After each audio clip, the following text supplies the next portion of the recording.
Hi, we're here to teach you about the 180 rule.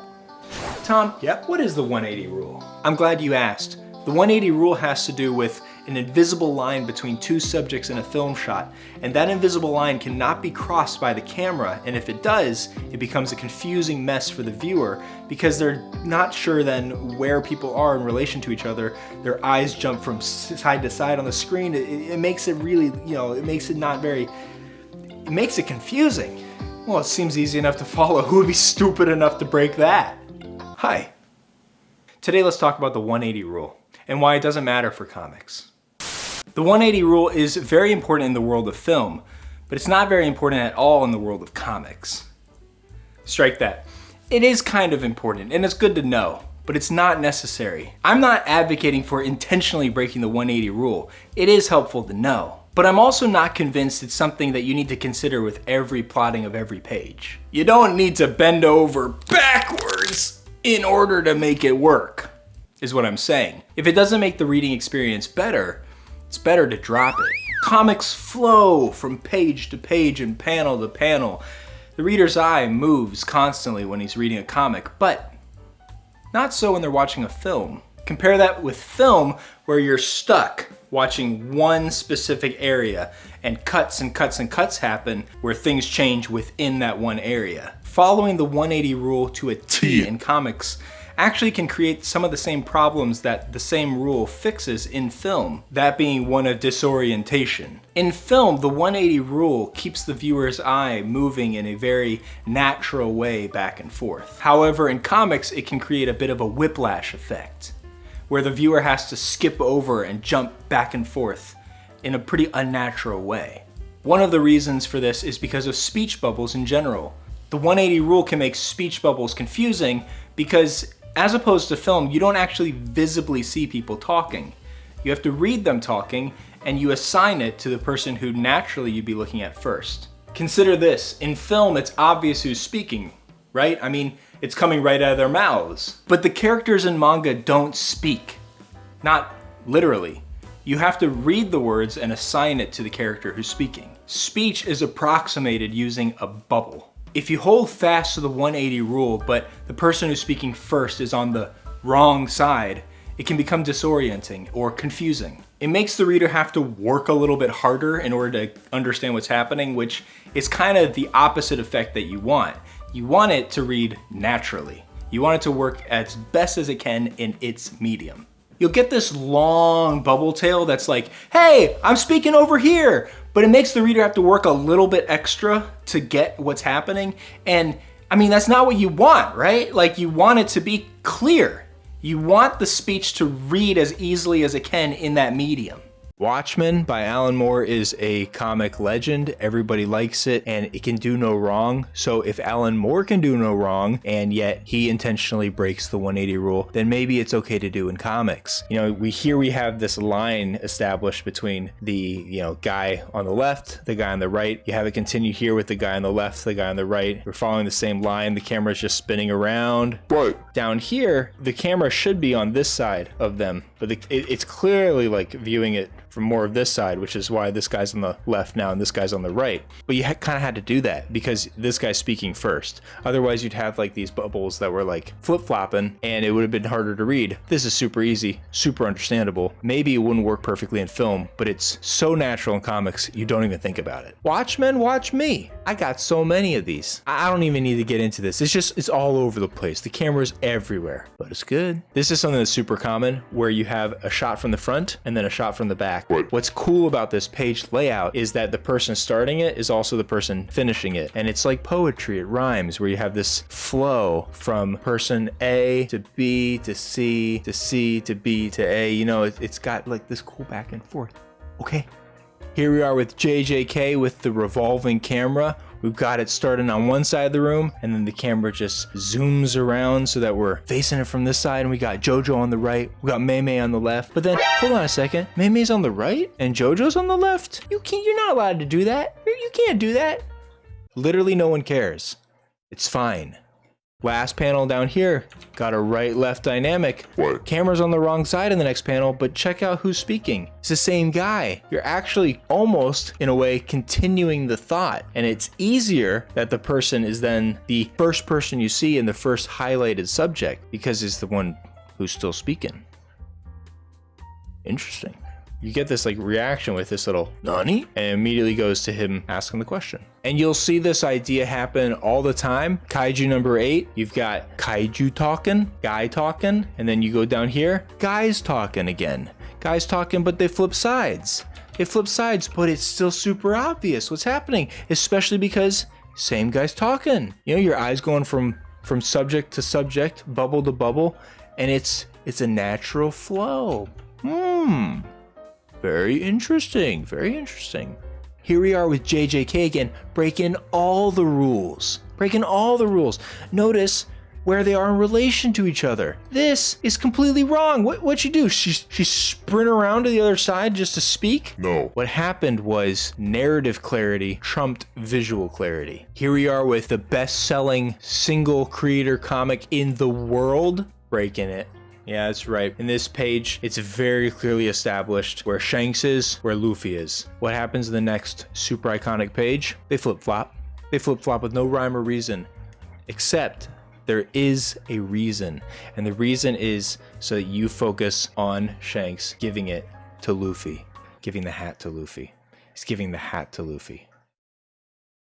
All right, here we are with Amazing Spider-Man following the rule, and I think it could have been better if they broke it. Let me explain. One page, we established the left-right dynamic of Spider-Man Doc Ock. They continue it over here with the left-right dynamic, but notice who is the first to speak. The first to speak is Doc Ock with "a fool." Placed right next to Spider-Man's head. It wouldn't be that bad to just flip it. Wouldn't be that bad, especially because you're literally flipping the page. So you're able to create a new dynamic, almost a new scene. But that, it's just an example. Another thing that's not brought up in this conversation that's very important for comics specifically is that little gap that happens in between each panel. And while it's a teeny tiny gap, it's actually a huge gap between it and film. Because while it might have the same effect as an editing cut, it does not at all have the same visual effect as an editing cut. In film, you go from shot to shot to shot, all in real time. There's no real pausing in film. But in comics, that little gap doesn't just represent a cut in an edit, it also represents a cut time. In time. Equally, turning the page, it also represents a movement in time. If the camera moves to a place that it shouldn't be, it's very easy for the comic reader to understand that happened during the panel gap, during that time between images. Furthermore, keeping a natural flowing action scene in comics is more than just camera placement. The way that panels flow into each other and the page turns has to be considered as well. The characters might be fighting, but you don't want the reader fighting every single time they have to move on to the next panel. You want it to flow. In this shot, it's pretty clear what's happening. If you were to have this in one single shot on film, you would just have no problem with the 180-degree rule. You would just have the next shot be the person starting here, left-right dynamic, and then walking over in this direction. But you can just assume the reader will fill in that movement for you and break the rule without even breaking it. Maybe Bone was too cartoony for you, so let's just look at some action comics and show you the same kind of idea. It wouldn't be breaking the rules if Lois started to walk this way and the camera kind of followed. See how you switch the left-right dynamic here, but it would have been fine maybe if it was one single shot. That one single shot can be just interpolated by the viewer's brain in these spaces in between panels. Here's a cool example from Irredeemable. It's just breaking it to be cool and to have kind of a more fun flow. You got them flying in from this side, and then you get to follow the action here, and then you get to follow the action here, and it's like a dynamic movement for your eyes to follow. Like, if you just flip this, it works. Then it just becomes kind of the stale, boom, got him, punch. And I think you can understand why, like, maybe this kind of like movement with your eyes in an action scene might actually be a bit more exciting and engaging. Same kind of thing happening here with another action shot where the camera just completely flips around in order to give Wonder Woman a pow, punch, what's that? Tomb, and just knocks the person right off the page. Let's go back to One Piece and check out this pretty iconic scene where you've got, you know, the bandit bar and he's just splashing Shanks in the face. I know for a fact that if this was animated, they probably wouldn't just do this shot at all because it wouldn't flow properly with animation. And I know that because that's what they did. They kept it the same shot and he splashed him from the front. Now, does this mean that this panel is wrong? Does it mean it's bad? Does it mean it's hard to follow? Not at all. It just means it's a different medium. It's fine to flip the camera around. And if you're like a comic reader watching this, buddy, I got news for you. Comics do this too, all the time. And I think I've been showing that. But in case I haven't been showing that, let me just rub it in a little bit more. This is from Umbrella Academy. You got people on the ground, completely flips the side of the camera. And now we're looking on the other side of them. And then the next panel, going right back and flipping all the way around for this robot to explode. Here's an action example from Golden Kamuy, where you've got the very first thing in the panel here is this bear, and the bear is growling, roaring to go. And you get this reaction shot from our characters. Then on the next page, we're on the front side of them. On the next page, we flipped and now we're on the back side of them. Right. The nice thing about that is that when you're reading, you now see their reaction first, and the last thing you're seeing is this bear charging in. To then bear, people reacting, people getting ready, people reacting, bear attacking, people reacting. This is comics' way of doing a back and forth. Let's show a little comparison here where you have the reaction to the action to then following it up with what the action's going to be, you know, and then continuing it. You compare it to the anime and you can see the clear difference where in order to make it flow on screen, they literally kept the same, you know, left-right dynamic. But here, because you're seeing reaction and action, you know, flowing into each other, you can switch it up, but in a show you don't. If I was to show you 180 being broken in Toriyama's manga, we'd be here forever because he does it literally all the time because it's just the most effective way to show the reactions that he wants. You know, you've got the guy coming in for the kick, and you see Goku getting ready. What's Goku gonna do? Goku's gonna block the kick. You're on the wrong side of the camera. And you might say, you can't do that, Toriyama. He can't do that. Toriyama can do whatever he wanted. You know, and we'll end on the GOAT again. Like I said, Toriyama breaking it all over the place. Every Dragon Ball Z fight pretty much has a free roaming camera. It does whatever it wants. But it's always in service of the flow of the manga. You notice here on these last two panels, if this was animated, you wouldn't have different attackers coming from the same side of the screen for their attacks. But in manga, it works because when you're reading, you're literally going right to left. And so you're seeing this person attack Piccolo, Piccolo winding up for an attack, and then Piccolo delivering that attack when your eye goes back to read. And so it just keeps flowing naturally with it.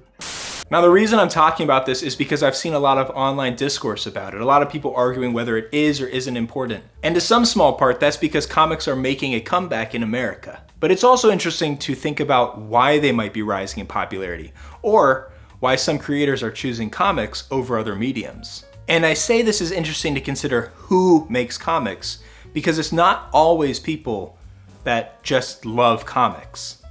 You'd think that, but it's not always that. Comics have always been a fantastic medium for the individual artist to make a visual story.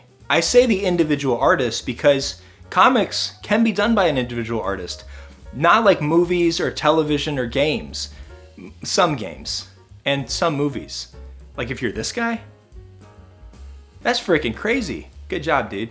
But unless you're that guy, usually you need a whole crew in order to make some epic visual masterpiece, but not so with comics. Well, how does that work into the whole movies and television aspect of things? Well, because comics have always been visual, Netflix and other studios are beginning to realize that they have in front of them giant pitch decks for things that have already been figured out, stories that have been written, visuals that have been created. It's great for them.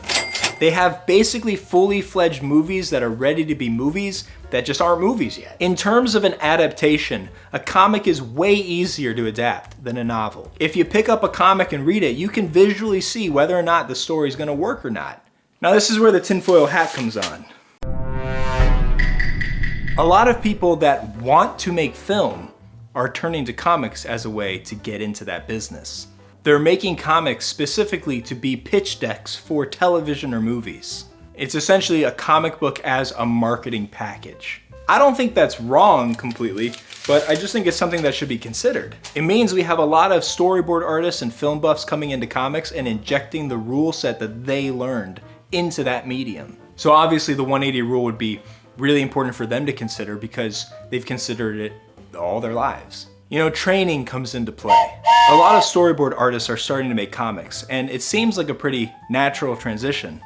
However, their training has always told them the 180 rule should never be broken. But that's because they've had their training in film, and now they're injecting it into comics. Comics can do a ton of fun, unique, creative, and interesting things that can't be done in any other medium. And that's because they read different than storyboards for a movie. They read different than movies. And because comics are their own medium, it doesn't have to follow all the rules of the other ones. It doesn't have to. You can't tell me what to do. But ultimately, does the 180 rule apply to comics? Yeah, sometimes. I mean, it's good to know. But no, it's not always good, or even necessary for that matter. Also, while we're here, do you read comics or manga? I made a comic book. Buy my book. It's good. Yeah, do whatever you want.